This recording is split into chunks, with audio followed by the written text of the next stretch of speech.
Hola a todos, soy el doctor Damián Carson, coordinador de la carrera de especialización en clínica médica de la Universidad Nacional de Rosario, y hoy voy a hablar de ataque cerebrovascular.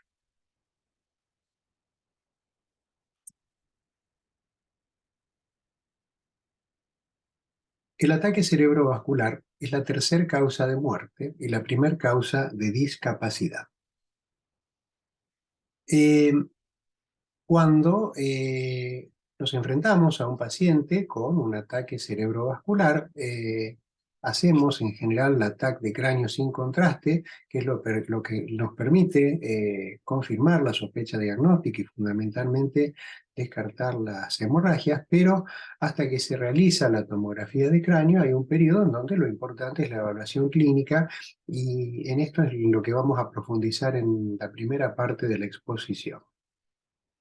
Lógicamente, el ataque sin contraste nos permite diferenciar dos grandes grupos de ataque cerebrovascular. El isquémico, que es el más común, representa más o menos el 88% de los casos, y el hemorrágico, que representa el 12% de los casos, e incluye sus dos variedades. La más común es la hemorragia intraparenquimatosa y la menos común es la hemorragia subaracnoidea.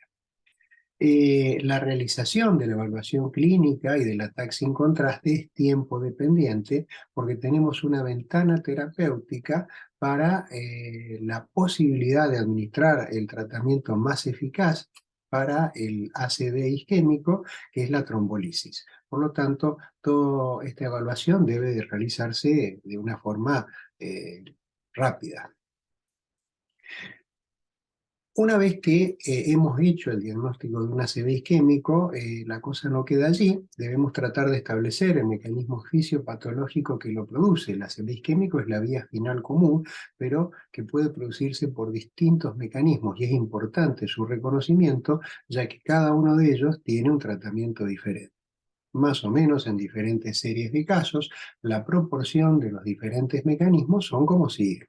El cardioembólico representa el 27%, el aterotrombótico representa un porcentaje más o menos de un 36%, y está dividido en el que afecta a las pequeñas arterias del cerebro y el aterotrombótico que afecta a las grandes arterias del cerebro. Luego profundizaremos sobre esto. La mayor parte de las veces no se detecta cuál es el mecanismo productor del ACV, y se lo denomina criptogenético. Eso es más o menos la tercera parte de las veces. Otros mecanismos más inusuales, como vasculitis, trombofilias, etcétera, representan el 3% de los casos. Así que frente a un ACV nos tenemos que plantear las siguientes preguntas. ¿Cuándo empezaron los síntomas? ¿Si es isquémico o es hemorrágico? ¿Cuál es su localización? ¿Afecta el territorio vascular cerebral anterior o posterior? ¿Es cortical o subcortical? ¿Y cuál es el mecanismo que lo produce? Como vamos a ver, la evaluación clínica previa a la tomografía permite establecer con bastante certeza la respuesta a todas estas preguntas. Respecto al tiempo de inicio de los síntomas, como dijimos, esto es muy importante porque tenemos una ventana terapéutica que se extiende hasta las 4 horas y media para la administración de trombolíticos. Así que el tiempo de inicio de los síntomas es, lógicamente, cuando sabemos el momento en que comenzaron los síntomas, pero muchas veces este dato no está, porque el paciente se despierta con el déficit neurológico o es encontrado en su domicilio con el déficit neurológico, y no sabemos con certeza cuándo empezaron los síntomas. Así se considera entonces que el momento de inicio de los síntomas fue la última vez que fue visto libre de síntomas. Por ejemplo, en un paciente que se despierta o que se detecta a las 6 de la mañana, pero que a las 21 horas se encontró por última vez con movilidad y sin déficit neurológico, se considera que el momento de inicio de los síntomas es las 21 horas. Por supuesto que esta es una definición arbitraria, y que hoy en día con algunos elementos de neuroimágenes podemos modificar estos tiempos, como vamos a ver más adelante. La siguiente pregunta es si es isquémico o es hemorrágico. Y piensen entonces un momento en los mecanismos isquémicos que habíamos mencionado anteriormente: cardioembolias o aterotrombosis. Respecto a las embolias, la mayor parte de las veces las embolias provienen del corazón, el cardioembolismo. Otras veces son embolias arteria-arteria. El émbolo entonces es el fragmento de un trombo que viene circulando por el torrente vascular hasta que llega a un punto en donde se impacta, ya que el radio de la arteria no permite la progresión del émbolo. Eso explica por qué, en general, los ACV cardioembólicos tienen una ubicación cortical en la corteza cerebral, más periférico, donde el calibre de las arterias es más pequeño, y no en estructuras subcorticales. A diferencia del cardioembólico, el aterotrombótico puede tener una localización cortical o subcortical, y es el resultado de una placa de ateroma que en algún momento presenta un accidente de placa, se produce un trombo sobre la misma y lo ocluye. En cambio, los ACV hemorrágicos, el más común, habíamos dicho, la hemorragia intraparenquimatosa, resulta de la ruptura de una arteria. Este conocimiento de la fisiopatología nos permite entender más o menos cuál es la cronología, o sea, cómo es la forma de inicio y la cronología en la evolución de los síntomas. Vemos en este gráfico la pérdida de función, o sea, el déficit neurológico. Respecto al embólico, el embólico tiene un inicio de la pérdida de función más o menos brusco, en el momento en que el émbolo se impacta en la arteria, o sea, un inicio brusco. Y a partir de allí pueden ocurrir dos cosas: o que el déficit neurológico persista, o que el déficit neurológico revierta rápidamente, ya sea porque el émbolo se lisa o porque se establece la circulación colateral. En cambio, el ACV trombótico tiene un inicio más progresivo y un curso fluctuante. Y esto es porque este inicio progresivo depende de que se va produciendo el accidente de placa y no tiene un inicio tan brusco como el embólico, y esa placa puede lisarse, volver a obstruirse y puede tener un curso fluctuante. Otra característica que los diferencia es que el ACV embólico puede producirse en cualquier territorio arterial. Es decir, si nosotros tenemos antecedentes previos de eventos isquémicos, por ejemplo, AIT previos, estos AIT van a ir al territorio vascular de la derecha, de la izquierda, anterior o posterior, debido a que la distribución de los émbolos que provienen del corazón va a ocurrir por el azar. En cambio, el ACV trombótico es estereotipado. Si nosotros tenemos afectada la arteria cerebral media derecha y este curso fluctuante y estos AIT previos en donde se ocluye, se desocluye y se vuelve a ocluir, siempre van a ocurrir en el mismo sitio, de forma tal de que el embólico puede afectar diferentes territorios y el trombótico es estereotipado, siempre ocurre en el mismo territorio. En cambio, la hemorragia intraparenquimatosa es el resultado de la ruptura de una arteria, que generalmente ocurre en las estructuras subcorticales, sobre los ganglios de la base. Se va produciendo un hematoma que, en la medida que el hematoma va creciendo, va produciendo el déficit neurológico, por eso que el comienzo es subagudo y en el transcurso de horas va produciéndose un lento deterioro de la función neurológica. Así que es muy importante, a través del interrogatorio, establecer la forma de inicio y progresión de los síntomas, porque puede darnos una idea acerca de cuál es el mecanismo fisiopatológico probable. Entonces, hay una serie de pistas que nos permiten establecer la causa probable. Por ejemplo, para los hemorrágicos tenemos aquí que la hemorragia subaracnoidea tiene un inicio súbito en el momento en que se rompe la arteria, el déficit es máximo desde el inicio, en general los síntomas asociados son cefaleas y vómitos, y como antecedente suele haber cefaleas anunciadoras.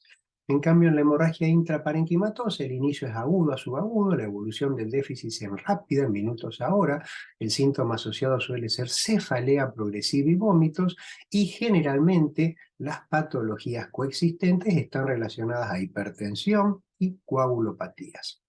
No vamos a hablar a partir de ahora de los ACV hemorrágicos, nuestra exposición va a continuar refiriéndose al ACV isquémico. Respecto al embólico, dijimos que el inicio entonces es súbito, el momento en el que se impacta el émbolo, el déficit es máximo, puede persistir o puede mejorar, la localización suele ser cortical. Si hubo antecedentes previos de ataque isquémico transitorio, la localización es variable, a la derecha, a la izquierda, territorio anterior, territorio posterior, y la patología coexistente que predispone al ACV embólico es la presencia, fundamentalmente la más común, de fibrilación auricular, valvulopatías, infartos de miocardio extensos o insuficiencia cardíaca con una fracción de eyección muy baja. El trombótico, en cambio, tiene un inicio paulatino, La progresión de los síntomas es fluctuante, la localización puede ser cortical o subcortical. Si hubo previo, son estereotipados, es decir, afectan el mismo territorio. Es decir, el AIT previo había presentado una hemiparesia derecha y el ACV actual presenta una hemiparesia derecha, y las patologías coexistentes que predisponen a esto son los factores de riesgo cardiovascular, hipertensión y diabetes. La tercera pregunta es si afecta a la circulación anterior o posterior. El compromiso de la circulación, o mejor dicho, la circulación anterior está dada por, perdón, volvemos aquí a mirar este esquema en donde vemos la circulación anterior y posterior. Y ubíquense en este esquema. Este esquema vemos el tallo encefálico, vemos el hemisferio cerebral derecho y para los fines de la exposición hemos retirado el hemisferio cerebral izquierdo, de forma tal de que lo que estamos viendo es la parte interna del hemisferio cerebral derecho. La circulación anterior proviene de la carótida interna, que luego del sifón carotídeo da una rama muy importante que es la arteria oftálmica. El déficit isquémico de la arteria oftálmica va a producir amaurosis ipsilateral. Es decir, si nosotros tenemos una amaurosis fugaz derecha, el compromiso es de la arteria carótida interna derecha. Y luego se divide en dos ramas muy importantes, en donde una es la cerebral anterior, que discurre todo por el interior del hemisferio cerebral, circunvalando el cuerpo calloso, y da la arteria más importante, que vemos aquí su nacimiento, luego la veremos mejor, que es la cerebral media. Más tarde hablaremos de la circulación posterior. Antes de continuar con la arteria más importante, que es la cerebral media, recordemos un poco las estructuras del cerebro. Vemos aquí la corteza cerebral y por debajo de la corteza cerebral están las estructuras subcorticales, donde se encuentran los ganglios de la base, que son estaciones de relevo de fibras neuronales corticales que descienden y fibras sensitivas que ascienden. De forma tal que entonces tenemos la estructura cortical y las estructuras subcorticales. Y la arteria cerebral media es la arteria más importante para los ataques cerebrovasculares, debido a que es el sitio o el territorio más comúnmente comprometido. Así que la vamos a analizar en detalle. La cerebral media, entonces, es una rama de la carótida interna, que la carótida interna, como vimos recién, se dividía en la cerebral anterior, que lo vimos en el slide anterior, y luego viene esta arteria que tiene un trayecto horizontal por la cisura de Silvio, y luego se divide en varias ramas que irrigan la corteza cerebral. En este trayecto horizontal da entre 8 y 12 arterias perforantes, que son arterias muy importantes porque irrigan a las estructuras subcorticales. Estas arterias son muy importantes porque son de paredes delgadas, no tienen capa media, y son muy comúnmente afectadas en pacientes con hipertensión arterial crónica, particularmente si no está bien controlada, porque tienen un proceso de lipohialinosis que la vuelve rígida, y son un sitio común de obstrucciones, produciendo ACV subcorticales, o de ruptura por su rigidez en pacientes hipertensos, y esto es la explicación de por qué este sector es la localización más común de las hemorragias intraparenquimatosas en los pacientes hipertensos. Bien.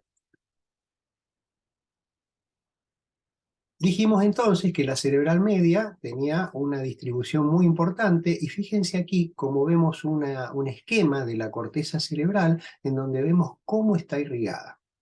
En la parte superior, en un celestito más claro, es el sector irrigado por la cerebral anterior. La parte de abajo, con un celeste más oscuro, la cerebral posterior, la veremos más adelante, pero fíjense que el sector más importante de la corteza cerebral está irrigado por la arteria cerebral media. Por eso es que estos son los infartos que más compromiso de déficit neurológico tienen. Y en todo este territorio de la corteza cerebral, lo que nosotros podemos ver que tenemos el área de Broca, que es el área del lenguaje expresivo, el área de Wernicke, separado por la cisuria de Rolando, que pueden ver que están en diferentes sectores, y esto explica por qué uno puede tener una fascia de expresión o una fascia de comprensión, dependiendo del lugar en donde se haya producido el infarto. Y vemos también en la cisura de Rolando, en la parte anterior, la corteza motora, en la parte posterior, la corteza sensitiva. Tenemos que recordar aquí, en este punto, que en este sector está lo que se denomina el homúnculo de Penfield, que expresa más o menos cómo está representada la inervación del cuerpo humano. Y el homúnculo de Penfield es un cuerpo humano que tiene las piernas volcadas en el interior de la parte interna de la corteza cerebral. El torso tiene una representación muy pequeña y lo que tiene sobredesarrollado es el área donde nosotros necesitamos una motricidad y una sensibilidad más fina, es decir, las manos, la boca, la cara, etc. De forma tal de que vamos a comprender que si tenemos un infarto del territorio de la cerebral media, va a haber un compromiso muy importante, sobre todo del brazo, de la cara, etcétera, como vamos a ver más a continuación. Como vamos a ver a continuación. Los infartos de la cerebral media se van a expresar de diferente manera de acuerdo al sitio de la obstrucción. Si nosotros tenemos obstrucciones distales que afectan la distribución superior de la cerebral media, vamos a tener afectado, como vimos recién, la parte del homúnculo de Penfield que afecta la cara y el brazo. Pero vamos a tener el sector que representa a la pierna sin comprometerse. Esto es fácil de entender si nosotros recordamos que este sector de la corteza cerebral está irrigado por la arteria cerebral anterior, que si no está comprometida en el infarto, no va a afectar a la pierna. De forma tal de que en un infarto en este territorio, que es uno de los más comunes de la cerebral anterior, se va a manifestar el compromiso motor por una paresia facio-braquial, en donde no hay compromiso de la pierna. También va a haber compromiso sensitivo, porque se afecta tanto la parte motora como la parte sensitiva, con una hipoestesia facio-braquial, contralateral. Va a haber una fascia de expresión si se afecta el hemisferio dominante y si lo que se afecta es el hemisferio no dominante, la manifestación cortical es la heminegación, el desconocimiento de una parte del cuerpo. Si lo que se afecta es la división inferior, va a haber afasia de comprensión, hemianopsia homónima por el compromiso de la radiación visual y un déficit cortical sensorial. Obviamente, si la lesión se produce en la parte proximal de la arteria cerebral media, va a haber un infarto silviano extenso con el compromiso de toda la corteza cerebral, que también va a comprometer el inicio de las arterias penetrantes, afectando los ramos subcorticales de la cápsula interna, y ahí sí va a estar comprometida la pierna, porque también esos ramos que provienen del territorio de la arteria cerebral anterior por la cápsula interna van a estar afectados si el infarto se produce en la parte proximal de la cerebral anterior o un infarto que afecte también a la carótida interna en su origen. Así que las manifestaciones van a depender del sitio de la obstrucción. Es importante entender entonces que cuando la corteza está afectada, vamos a tener lo que llamamos signos corticales. La presencia de afasia, debido a que el centro del habla está en la corteza, es la indicación de que hay un compromiso de la corteza cerebral. Y el compromiso motor y sensitivo al mismo tiempo nos va a expresar también la presencia de un compromiso cortical. El infarto de la cerebral anterior es uno de los menos comunes, representa nada más que el 5% de los infartos. Si no está comprometido el territorio de la cerebral media, va a afectar nada más que el territorio, la parte interna de la corteza cerebral, en donde está el área de la pierna, como habíamos visto antes en el homúnculo de Penfield, y se va a manifestar como paresia y compromiso sensitivo de la pierna contralateral. Como está el centro de control de la misión, puede haber incontinencia urinaria y alteración intelectual y de la memoria. Bueno, con todo este conocimiento analicemos un caso clínico para ver cómo aplicamos el mismo. Se nos presenta un paciente de 62 años que consulta por debilidad de su brazo derecho y cara, con dificultad para hablar, que está presente desde hace 2 horas. Él quería hablar y no podía. De forma tal de que lo que tiene es una hemiparesia facio-braquial derecha. Posiblemente tenga fascia, él decía que quería hablar y no podía. De forma tal de que el compromiso facio-braquial nos hace pensar en la circulación anterior, en el territorio de la cerebral media. Como antecedentes, es un paciente hipertenso, tabaquista, y tiene el antecedente de haber tenido un episodio de adormecimiento y debilidad en la mano derecha hace 2 meses de 15 minutos de duración. Es decir, tiene factores de riesgo vascular y tuvo aparentemente un AIT previo en el mismo territorio, es decir, un AIT estereotipado, el mismo territorio que está afectado actualmente.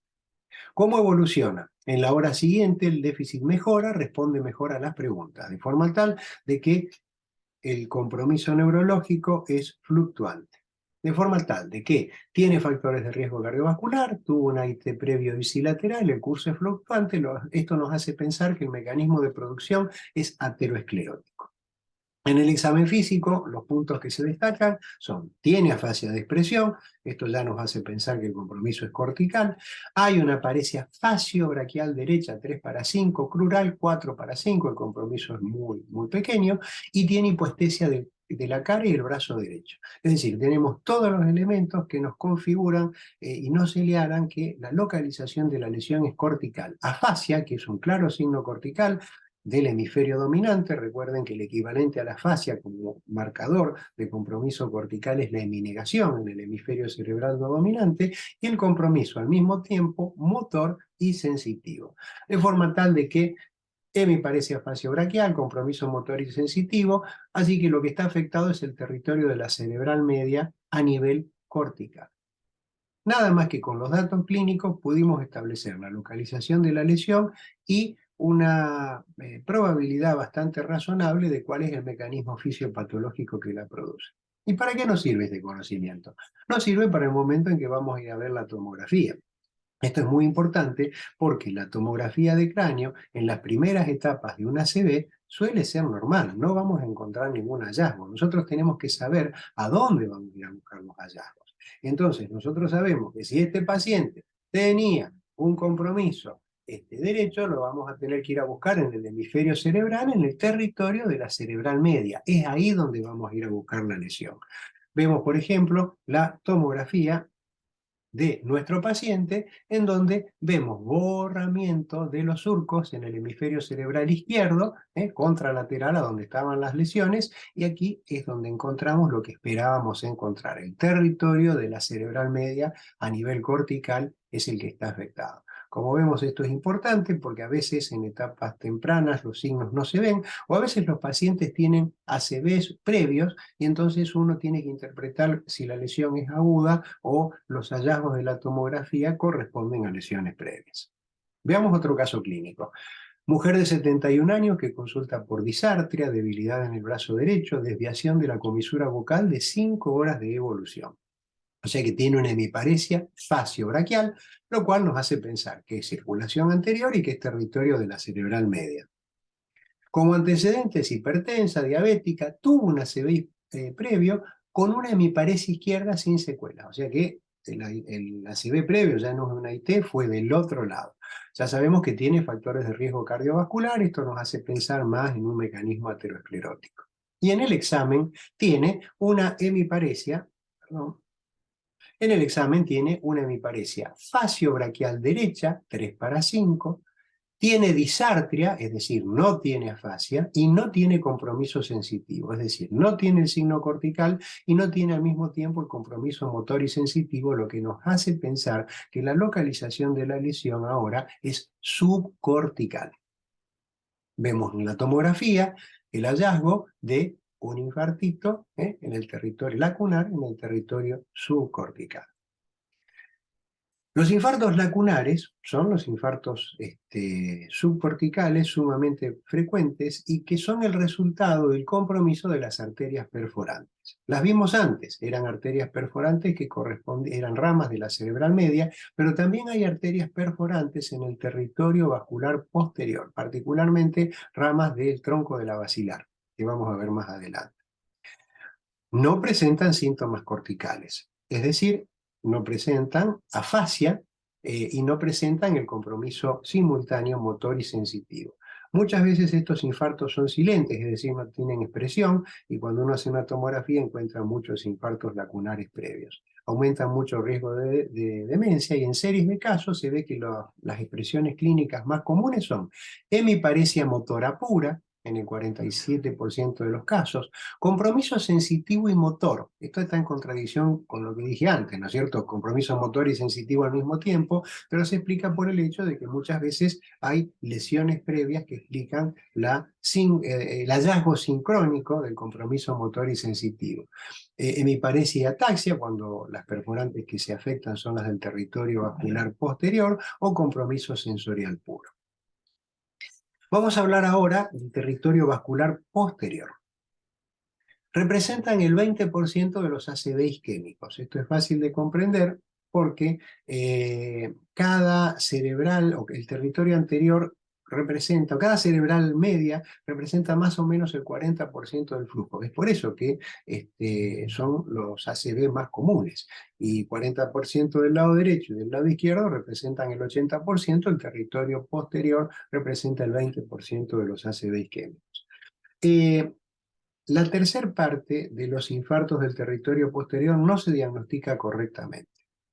La presentación clínica es muy variable y no siempre tiene las presentaciones clásicas. Antiguamente se hablaba del síndrome de Wallenberg y varios síndromes con nombre propio que permitían una localización del lugar de la lesión, pero hoy en día con las neuroimágenes se ve que muchos infartos del territorio posterior no tienen estas presentaciones clásicas. Y esto se debe a que hay una gran variabilidad anatómica en la circulación, es decir, las arterias no siempre se distribuyen del modo clásico y hay una abundante circulación colateral por el polígono de Will. Los síntomas, no signos más comunes, que frecuentemente se asocian a los infartos del territorio posterior son mareo, cefalea, náuseas y vómitos. No es tan frecuente que el ACV del territorio anterior se manifieste con cefalea, con vómitos. Esos son síntomas más comunes del territorio posterior. El mecanismo más común es la aterosclerosis, nuevamente es fácil de entender, ya que los émbolos vienen por azar y el flujo es menor para este lado, o sea que es más común que los ACV embólicos vayan hacia el territorio de la cerebral media. Respecto a cómo está constituida la circulación posterior, tenemos las arterias vertebrales que se unen, dan el tronco de la basilar, y el tronco de la basilar se divide en las dos arterias cerebrales posteriores. Y tenemos que el cerebelo está irrigado por la cerebral la cerebelosa posterior-inferior, que nace de las vertebrales, la cerebelosa antero-inferior y la cerebelosa superior. Y que después tenemos, como vimos antes, una serie de ramas perforantes que nacen cortas y largas, que nacen del tronco de la basilar, que irrigan la parte media del tallo encefálico. La cerebral posterior, luego de su nacimiento, tiene un trayecto un poquito más prolongado e irriga una serie de estructuras muy importantes. A poco de iniciado su recorrido, da arterias perforantes que irrigan el tálamo y en su trayecto termina en la corteza occipital, irrigando el sector de la corteza occipital y parte del lóbulo parietal.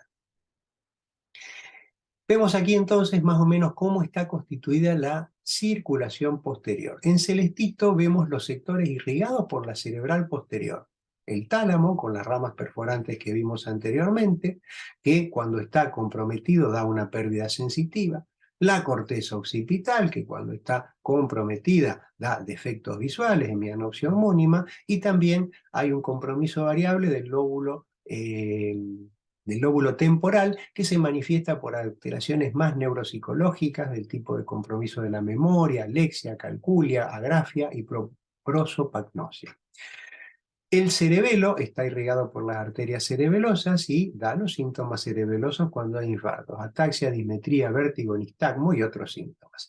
Y el tallo encefálico involucra mesencéfalo, protuberancia y médula, está irrigado por la arteria basilar, cerebelosa superior y anteroinferior, y lo vamos a analizar a continuación un poco más en profundidad.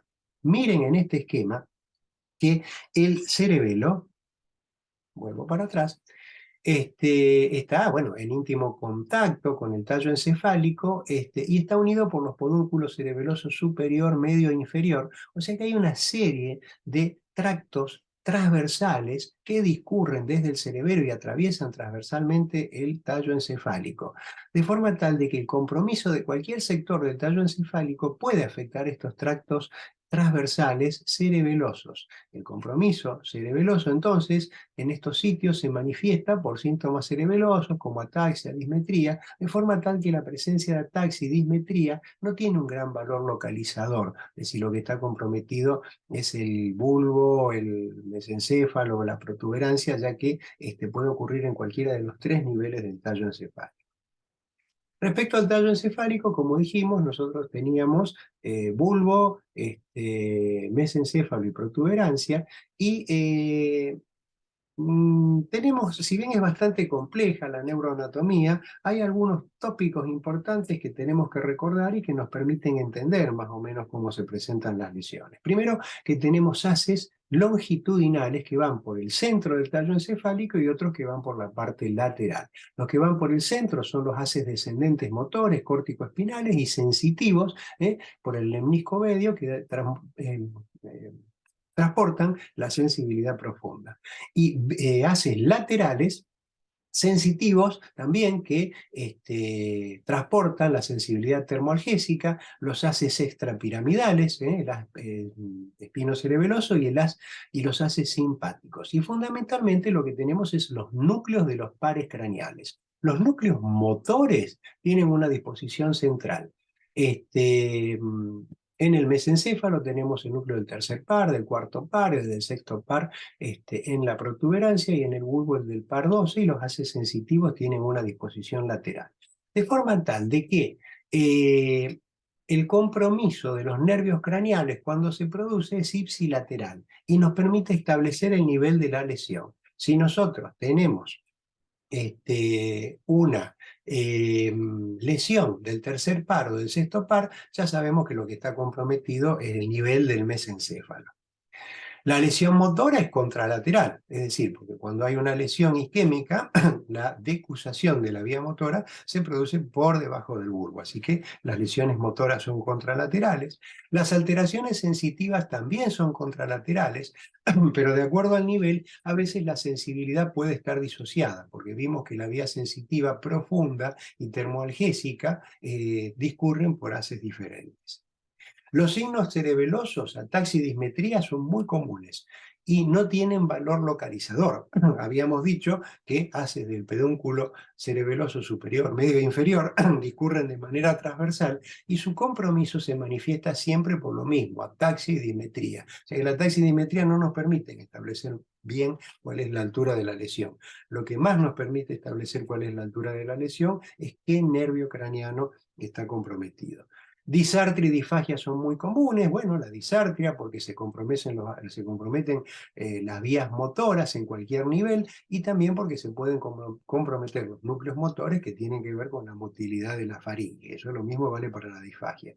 Puede ocurrir síndrome de Horner unilateral, y esto es por compromiso de la vía sensitiva, y la presencia de vértigo, náuseas y vómitos señalan compromiso vestibular.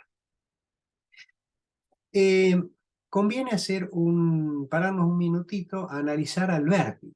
La presencia de vértigo es un síntoma, un motivo de consulta muy común en las guardias, en las urgencias, y como sabemos el vértigo puede corresponder a lesiones periféricas del laberinto o a lesiones centrales. 3% de los ACV se presentan con vértigo. En general, cuando el vértigo se asocia con otro síntoma neurológico, la cosa es fácil porque nos damos cuenta rápidamente que se trata de un compromiso del territorio posterior. Pero un 1% de los ACV se pueden presentar con vértigo aislado, sin estar junto con otros signos neurológicos. Y aquí la diferenciación es más difícil. ¿Cuándo sospecharlo? Bueno, inicio súbito de vértigo o desequilibrio, más otro síntoma de la circulación posterior, vuelvo para atrás, como ataxia, diplopía, alteración visual, disfagia, debilidad en los miembros, o unos hallazgos del examen físico que son sumamente importantes y que debemos saber hacer. Vamos a explicarlos a continuación, y esto se denomina HINS en inglés, que quiere decir Head Impulse Nystagmus Test of Skew. Y se basa en 3 maniobras que tienen, cuando están presentes, una altísima sensibilidad y especificidad, tan alta que tienen más sensibilidad y especificidad que una resonancia para detectar compromiso del territorio posterior. el test de torsión cefálica, hay que girar la cabeza del paciente de la posición lateral hasta la posición central, pidiéndole al paciente que mantenga alineada la visión con los ojos, con los ojos del operador. En general, la respuesta normal es que los ojos se mantienen alineados con los del observador. Cuando hay una lesión periférica, el ojo sigue hacia el costado y vuelve. Eso es una respuesta de compromiso periférico. Cuando esto no ocurre en un paciente que tiene vértigo y nistagmo, hay que sospechar lesión central. La presencia de un nistagmo bidireccional, horizontal, nos hace pensar en una lesión central, o cuando hay una desviación vertical de la mirada, cuando el ojo es ocluido de manera alternativa, también nos hace pensar en lesión central. La presencia de cualquiera de estas alteraciones, la ausencia de movimiento correctivo a la línea media, de nistagmo, o mejor dicho, perdón, la presencia de nistagmo con las características que dijimos, o desviación vertical de la mirada, hacen pensar en una lesión del territorio posterior. Esto es muy importante de reconocer, de hacer, y recuerdo un dato importante que tiene validez en el paciente que se presenta con el vértigo agudo y que tiene nistagmo en el momento del examen. En otras circunstancias, este examen no tiene validez. Veamos el último ejemplo clínico: un hombre de 63 años con antecedentes de migrañas, con auras visuales y trastorno de ansiedad. Consulta a la guardia por cefalea de 2 días. Comenzó similar a sus episodios de migraña, pero se fue siendo más severa y agregó diplopía, inestabilidad de la marcha, dificultad para hablar y para tragar. Como ven, síntomas claros del territorio posterior, y en la resonancia magnética lo que se observa es la presencia de un infarto cerebeloso en el territorio de la arteria cerebelosa posterior inferior. Finalmente, con todo este conocimiento, también tenemos que estar muy familiarizados con la escala de severidad del ACV. Hay varias, pero la más utilizada es la del Instituto Nacional de Salud. Es una herramienta para evaluar severidad. Si bien fue diseñada para trabajos de investigación, es actualmente la que más se utiliza en el mundo y la que debe ser utilizada porque nos permite hablar un idioma común. Así como nosotros usamos el Glasgow para cuantificar el coma, debemos utilizar esta escala para cuantificar el ACV. Subestima los ACV del territorio posterior, es decir, nosotros podemos tener una lesión severa del territorio posterior y la escala puede dar un dato bajo, un número bajo. Es útil para el pronóstico, facilita la comunicación entre los médicos, debe ser aprendida, hay que entrenarse para hacerlo. En la web hay muchos tutoriales, incluso certificaciones online. Y va de un portaje que va de 0 a 42, y es muy importante porque, por ejemplo, para hacer la indicación de trombolíticos, nosotros tenemos que tener cuantificado el grado de ACV, porque los trombolíticos no se aplican cuando el score es muy bajo o cuando el score es muy alto. Luego de la evaluación clínica viene la evaluación tecnológica. La evaluación estándar consiste en las neuroimágenes para establecer la topografía del ACV, pero también tenemos que evaluar los vasos a través de Doppler, angioresonancia, angiotac, porque nosotros queremos saber si está comprometido el territorio vascular carotidio o las arterias intracraneanas. Tenemos que evaluar la estructura cardíaca para ver si hay una cardiopatía que pueda favorecer la presencia de cardioembolias, y también evaluar el ritmo cardíaco, porque, como dijimos, una de las causas más comunes de ACV es el cardioembolismo, y una de las causas más comunes de cardioembolismo es la fibrilación auricular. La evaluación estándar implica el monitoreo electrocardiográfico cuando el paciente está internado y un holter de 24 horas cuando hay sospecha de alteración del ritmo cardíaco. Si todos estos estudios son normales, bueno, no tenemos establecida la causa, consideramos que es criptogenético. En casos seleccionados podemos recurrir a una evaluación avanzada que implica hacer estudios de trombofilia y vasculitis, Doppler transcraneal para ver si detectamos la presencia de émbolos o de angioplastia de los vasos extra e intracraneanos, y estudios prolongados del ritmo cardíaco para detectar fibrilaciones auriculares paroxísticas. Respecto de las neuroimágenes, la que más disponemos y la que siempre tenemos que tratar de hacer es la TAC de cráneo sin contraste. 60% de los infartos se pueden ver en las primeras 3 a 6 horas, tiene una sensibilidad del 64% y una especificidad del 85%.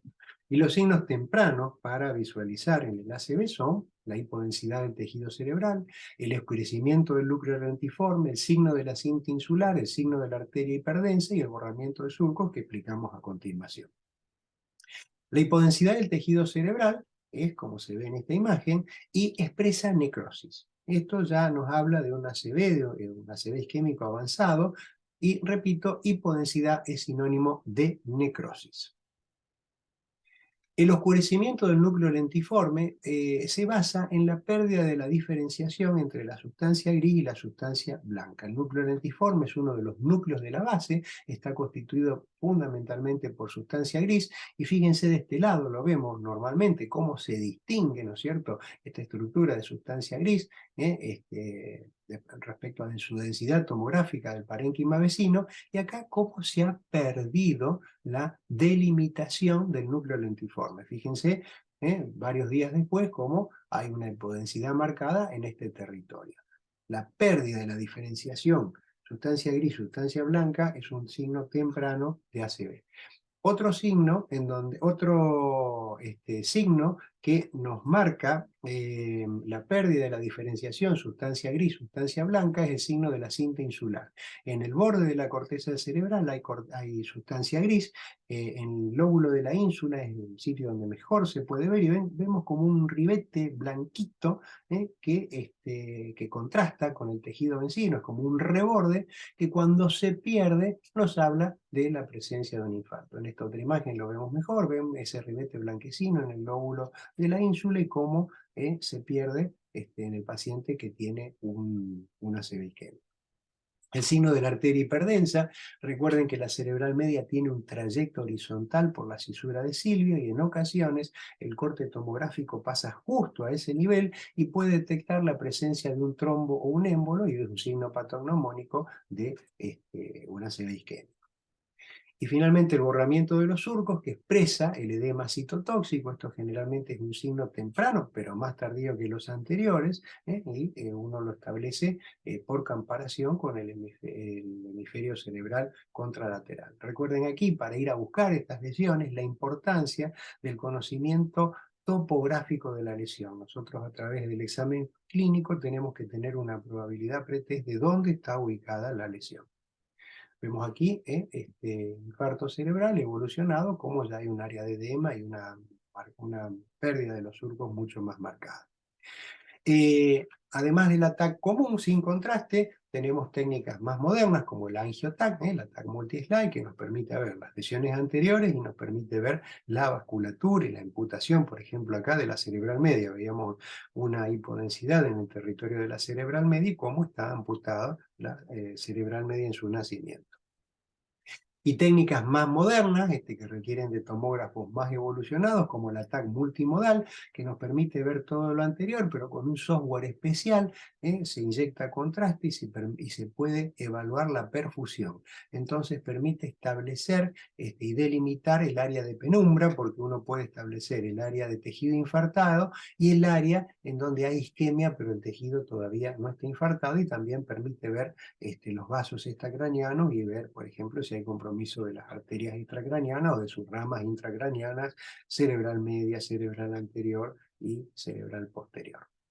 La resonancia es mucho más sensible y mucho más específica que la tomografía.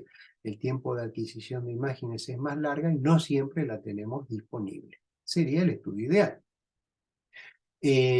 Las imágenes que definen la presencia de un ACV isquémico son las siguientes. En las secuencias de T2, la hiperintensidad marca necrosis. La hiperintensidad en T2 y en FLAIR serían el equivalente a la hipodensidad que veíamos en tomografía. Su presencia denota necrosis. La gran ventaja que nos aporta la resonancia es que en las secuencias por difusión, en pocos minutos a horas, se puede establecer la presencia de un tejido isquémico necrótico. Esto puede ocurrir en horas. Fíjense, si nosotros comparamos cronológicamente técnicas de T2 por la resonancia común, vemos a lo largo en forma aguda, 24 horas, 7 días, y difusión, como en T2 vemos la hiperintensidad, no tan marcada en las primeras 24 horas, pero fíjense cómo en las primeras horas las técnicas de difusión nos permiten reconocer rápidamente el infarto isquémico. Como hablamos antes, cuando se produce un infarto cerebral tenemos un área de necrosis y alrededor de este área de necrosis hay un área de penumbra. El área de penumbra es un sitio en donde existe isquemia, pero el tejido cerebral no está muerto todavía y es un tejido cerebral potencialmente rescatable, salvable. Hoy en día tenemos técnicas por resonancia y también por tomografía que nos permiten, comparando las secuencias de difusión que marcan necrosis y secuencias de perfusión, ver el mismatch, el desacople, en donde nosotros podemos ver que a pesar de que el infarto ya tiene varias horas de transcurrido, hay todavía mucho tejido potencialmente salvable y esto permite prolongar la ventana terapéutica para la utilización de trombolíticos. Muy bien, hasta aquí llegamos en esta primera parte de la exposición. En la siguiente exposición de ataque vascular cerebral hablaremos sobre el tratamiento. Muchas gracias.